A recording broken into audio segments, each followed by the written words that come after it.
Talking about grief and death, it can be really difficult and really uncomfortable.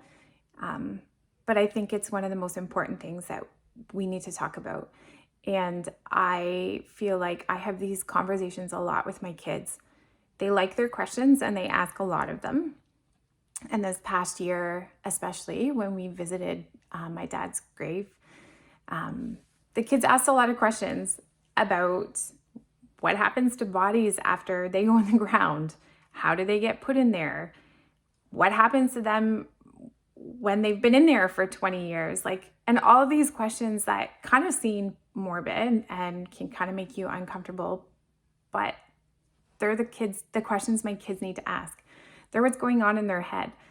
And I think the more we start talking about this stuff, the more we start talking about death and all elements of it and allowing your kids to ask whatever questions they want about it, I think we kind of take the whole element of fear, we reduce that for them. I think when we avoid questions and we avoid the topic because it's heavy and it's morbid and it's really scary, I think that adds to the kids' fear. And I mean, I've had to learn a lot about answering my kids appropriately and in a way that can help them.